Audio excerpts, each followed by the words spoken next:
नानकटे पाहू शकता. मस्त खुसखुशीत अशी इथे आपली ही बनवून तयार झालेली आहे. ते सुद्धा जराही इथे आपण मैदा किंवा डालडा काहीही न वापरता अगदी मस्त गव्हाच्या पिठापासून ही नानकटे इथे तयार केलेली आहे. आता बऱ्याच वेळेस दिवाळी फराळ म्हटलं, की आपण नानकटे ही एकतर विकत आणतो किंवा मग बऱ्याच वेळेस ती आचाऱ्याकडून बनवून घेतली जाते.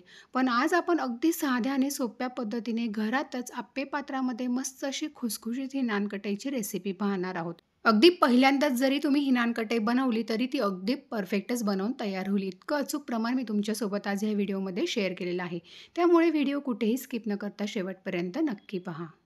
तर नानकटे बनवण्याचं सर्वात अगोदर साहित्य पाहूया. तर 1 कप इथे मी गव्हाचं पीठ, त्याच्या निम्म अर्धा कप इथे बेसन पीठ आणि त्याच्या निम्म म्हणजे 1/4 कप इथे मी बारीक रवा घेतलेला आहे. ही नानकटे बनवण्यासाठी शक्यतो आपल्याला 0 नंबरचाच रवा इथे वापरायचा आहे. प्रमाण खूप साधं आणि सोपं आहे. घरातली कुठलीही एखादी वाटी तुम्ही घेऊ शकता आणि त्याच वाटीने सर्व साहित्य आपल्याला मोजून घ्यायचं आहे. जर तुमच्याकडे असे मेजरिंग कप नसतील तर. तर ज्या वाटीने आता तुम्ही 1 वाटी गव्हाचं पीठ घेतलं, त्याच वाटीने त्याच्या निम्म म्हणजे अर्धी वाटी बेसन पीठ घ्यायचं आहे आणि बेसन पिठाच्या निम्म आपल्याला इथे रवा घ्यायचा आहे. खूपच साधं आणि सोपं हे प्रमाण आहे. आता लगेच पुढची कृती बघूया. तर त्यासाठी इथे एक मी मिक्सिंग बाउल घेतलेला आहे. सर्वात अगोदर एक चाळणी घ्यायची आहे आपल्याला आणि हे सर्व पिठं आपल्याला ह्या चाळणीने चाळून घ्यायचे आहे. तर गव्हाचं पीठ काढून घेतलेलं आहे. त्यामध्येच आता आपण हे बेसन पीठसुद्धा घेऊया आणि लगेच रवासुद्धा घालायचा आहे यामध्ये. रवा तो बारीकच वापरायचा आहे. जाड रवा इथे अजिबात वापरू नका, नाहीतर मग नानकटे खाताना ती थोडीशी कचकच लागू शकते. त्यानंतर यामध्ये आपल्याला अर्धा चमचा खाण्याचा सोडा घालायचा आहे, बेकिंग सोडा. यामुळे नानकटे अगदी छान मस्त खुसखुशीत अशी तयार होते. तर पोहे खाण्याच्या चमच्याने बरोबर अर्धा चमचा इथे मी हा खाण्याचा सोडा यामध्ये घातलेला आहे. छान फ्लेवरसाठी अर्धा छोटा चमचा इथे मी वेलची पावडरसुद्धा घातलेली आहे. आता हे सर्व साहित्य आपल्याला चाळणीने चाळून घ्यायचं आहे. अशा पद्धतीने सर्व साहित्य चाळणीने चाळून घेतल्यामुळे पीठ छान हलकं-फुलकं होतं आणि त्यामुळेच आपली नानकटे जी आहे, ती अगदी मस्त खुसखुशीत व्हायला मदत होते. सर्व पीठ चाळणीने चाळून झाल्यानंतर खाली जे जाडसर कण शिल्लक राहिले असतील, ते आपल्याला टाकून द्यायचे आहेत. आता आज आपण इथे ही गव्हाच्या पिठाची नानकटे तयार करणार आहोत. जर तुम्हाला त्याऐवजी मैदा हवा असेल, तर जेवढं प्रमाण आपण गव्हाच्या पिठाचं घेतलेलं आहे, तेवढ्याच प्रमाणात तुम्ही इथे 1 कप मैदासुद्धा वापरू शकता. आता सर्व पिठं चमच्याने एकदा पुन्हा व्यवस्थित मिक्स करून घेऊयात. आता हे पीठ एका दुसऱ्या भांड्यामध्ये मी काढून घेते. आता त्याच मिक्सिंग बाउलमध्ये इथे मी अर्धा कप साजूक तूप घेतलेलं आहे. तर नानकटे बनवण्यासाठी आपल्याला अशा पद्धतीचं रवा तुपाचा वापर करायचा आहे. फ्रिजमध्ये ठेवलेलं अगदी घट्टसर तूपसुद्धा इथे वापरायचं नाही आहे किंवा पूर्णपणे मेल्ट झालेलं किंवा वितळलेलं तूपसुद्धा वापरायचं नाही आहे. इथे तुम्ही तुपाचं टेक्स्चर बघू शकता. अशा पद्धतीचं रवाळ तूपच आपल्याला इथे वापरायचं आहे. आता त्यानंतर यामध्ये आपल्याला पिठी साखर घालायची आहे. तर इथे मी पाऊण कप पिठी साखर घेतलेली आहे.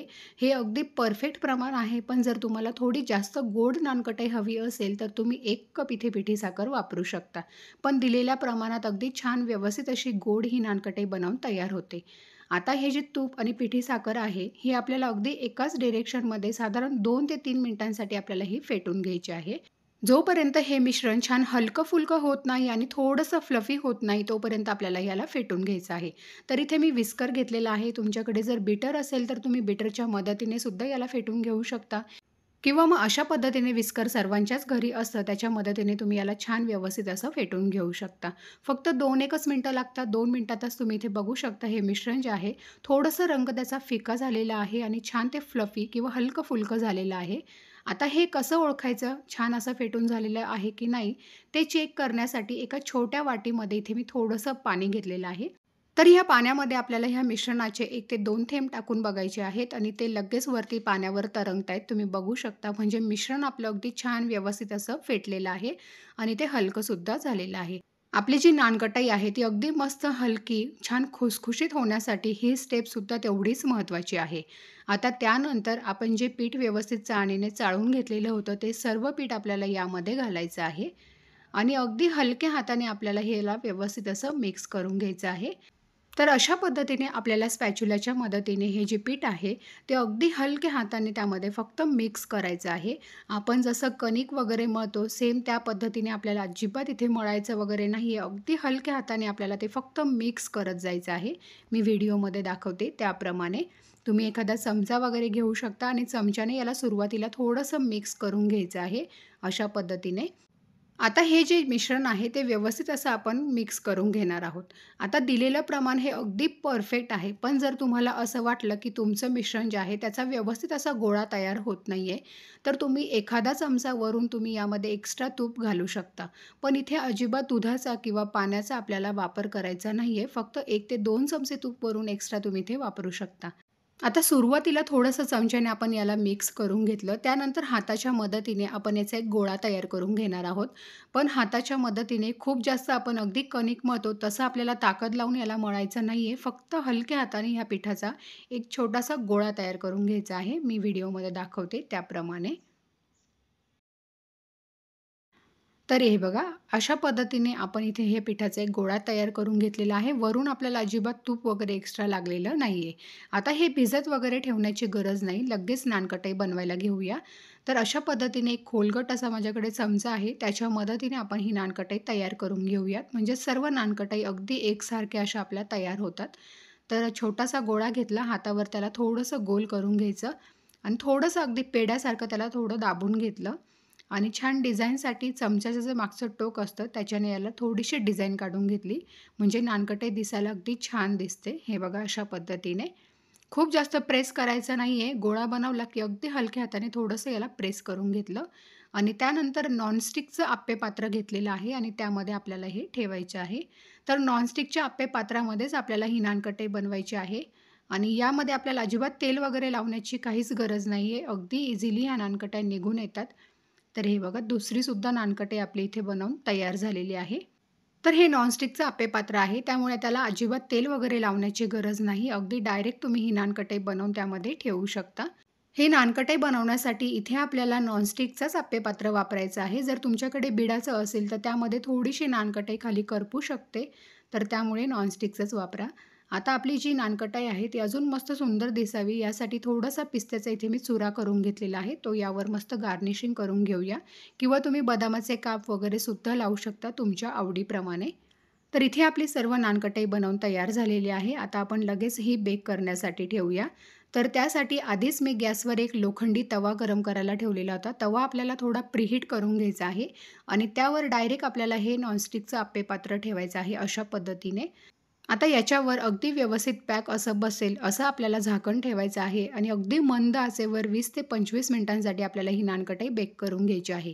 आता गॅसची फ्लेम अगदी मंद ठेवायची आहे आणि अगदी मंद आचेवर आपल्याला ही नानकटाई बेक करून घ्यायची आहे. अजिबात हाय फ्लेम किंवा मीडियम फ्लेम ठेवू नका आणि जो सर्वात छोटा आपला गॅस असतो किंवा जी कमी शेगडी चालते आपली त्यावरच आपल्याला ही नानकटाई बेक करायची आहे.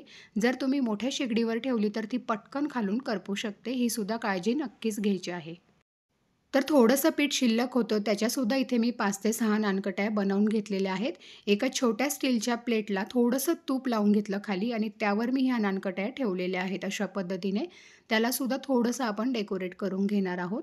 आता ज्यांच्याकडे नॉनस्टिकचं आप्पे पात्र नसेल तर तुम्ही अशा पद्धतीने एखादं ताट घेऊ शकता मोठं. त्याला थोडंसं तूप लावून घ्यायचं आहे आणि त्यावर तुम्ही ही नानकटाई बेक करून घेऊ शकता. फक्त 2 नानकटाईमध्ये अशा पद्धतीने आपल्याला गॅप ठेवायचा आहे. आता कढई ठेवलेली आहे गॅसवर प्रीहीट करायला. त्यामध्ये एक स्टीलची रिंग ठेवायची आहे आपल्याला अशा पद्धतीने आणि त्याच्यावर आता आपण ही प्लेट ठेवूया. व्यवस्थित पॅक असं बसेल. आपल्याला यावर झाकण ठेवायचं आहे. अजिबात त्यामधून वाफ वगैरे जायला नको आणि ही सुद्धा नानकटे आपल्याला 20 ते 25 मिनिटांसाठी व्यवस्थित अशी बेक करून घ्यायची आहे. तर हे बघा आप्पे पात्रामधली ही जी नानकटाई आहे ती बरोबर इथे मी अर्धा तास व्यवस्थित अशी बेक करून घेतलेली आहेत. अगदी मंद आचेवर बेक केलेली आहे. तुम्ही बघू शकता मस्त अशी ती छान फुललेली सुद्धा आहे. आता ही पलटी करून भाजून घेण्याची गरज नाही. वरच्या साईडने सुद्धा व्यवस्थित असा तिला थोडासा रंग आलेला आहे. हे बघा. जर तुम्हाला वाटलं नानकटे व्यवस्थित अशी बेक झालेली नाहीये तर पुन्हा तुम्ही 3 ते 4 मिनिटं तिला छान व्यवस्थित असं बेक करून घेऊ शकता. तर पुन्हा इथे आपण दुसऱ्या गॅसवर सुद्धा नानकटाई बेक करायला ठेवलेली होती. ती सुद्धा अगदी परफेक्ट अशी आपली इथे बेक झालेली आहे. बघू शकता तुम्ही छान फुललेली देखील आहे. आता ही जी नानकटाई आहे तिला थोडंसं इथे मी गार करून घेतलेलं आहे. तर हे बघा अगदी इझिली निघते. अजिबात हिला वेळ वगैरे लागत नाही. बनवायला सुद्धा खूप साधी आणि सोपी आहे आणि फारसा वेळ देखील लागत नाही. रंगसुद्धा फार सुरेख आलेला आहे. तुम्ही बघू शकता खालच्या साईडने. आणि मस्त खुसखुशीत अशा ह्या नानकट्या इथे बनवून तयार होतात. फक्त व्हिडिओमध्ये सांगितलेल्या सर्व टिप्स अँड ट्रिक्स जर तुम्ही फॉलो केल्या, तर तुमच्यासुद्धा नानकट्या अशाच पद्धतीने मस्त खुसखुशीत अशा बनवून तयार होतील.